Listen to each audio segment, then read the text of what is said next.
कह रहा नीचे दिए गए प्रत्येक प्रश्न में एक घन की नॉट टू डाइस क्यूब घन की 4 भिन्न भिन्न स्थितियां दी गई हैं। चित्र का अवलोकन कर पूछे गए प्रश्नों के उत्तर दीजिए। अब देखिए आराम से, 1 2 3 4 डाइस बने हुए हैं, यानी 4 घन बने हुए हैं। याद रखना इन पे नंबरिंग 1 2 3 4 भले ही है, लेकिन ये चारों अलग अलग नहीं है, क्योंकि अगर ये चारों अलग अलग होंगे तो इनका उत्तर ज्ञात नहीं किया जा सकता। हो सकता है यूपीएससी इन फ्यूचर में यहां पे ये लाइन लिखे, 4 ऐसे बना दे, फिर पूछ ले कि 4 अंक वाली सतह के विपरीत क्या होगा, आप तुरंत गोला बना दोगे। ऊपर अगर वो लिख दिया कि ये चारों घन अलग अलग हैं, ये शब्द इस्तेमाल कर लिया, फिर उनके बीच आप रिलेशन नहीं फाइंड कर सकते।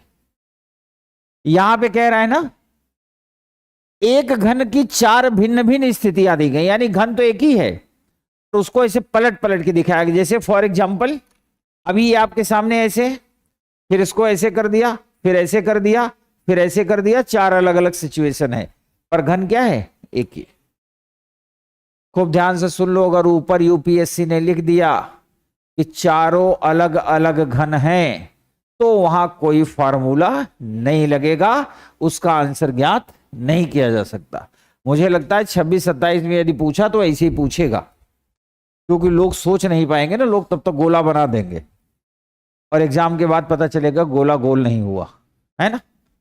अब देखिए, चूंकि एक ही घन है, अलग अलग स्थितियां दी गई हैं, अब हमारा पहला काम क्या है वो ध्यान से सुनो।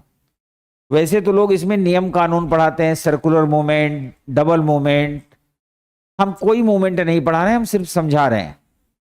आपका पहला काम क्या है, इन चारों आकृतियों में से किन्हीं भी दो, कोई भी दो जो आपको पसंद हो, किन्हीं भी 2 ऐसी आकृति पे आप फोकस करेंगे जिसकी केवल एक सतह कॉमन हो। कॉमन मतलब उभयनिष्ठ।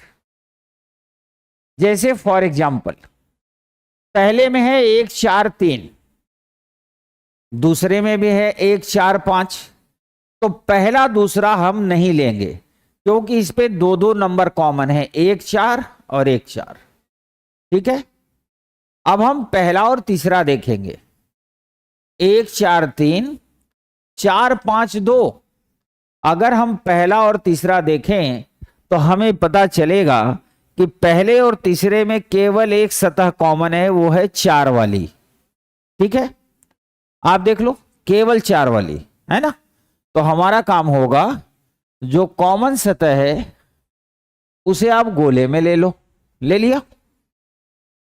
अब जो कॉमन सतह है, चाहे इस पासे से चलो चाहे इससे, पहले वाले से चलते हैं। जो कॉमन प्लेस है वहां से हम क्लॉकवाइज चलेंगे। घड़ी देखो ऐसे चलती है, ऐसे ऐसे ऐसे चलती है क्लॉकवाइज। तो यहां से अगर घड़ी की दिशा में चलेंगे तो 4 के बाद और 1 के बाद, तो हमने लिख दिया 4 1 3, आराम से लिख दिया।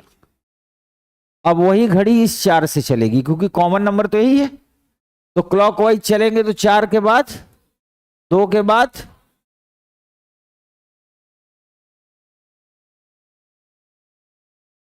3 का विपरीत 5 होगा, 5 का 3, 1 का 2, 2 का 1। जहां पे 2 नंबर दिखने लगे उनमें से एक को काट दो। काटने के बाद देखो ये दिए गए चारों घनों में से इन दिए गए नंबर के अलावा कोई नंबर दिख रहा है, 6 6, तो यहां रख दिया। तो 4 का अपोजिट 6 और 6 का अपोजिट 4, तो option B is the right answer.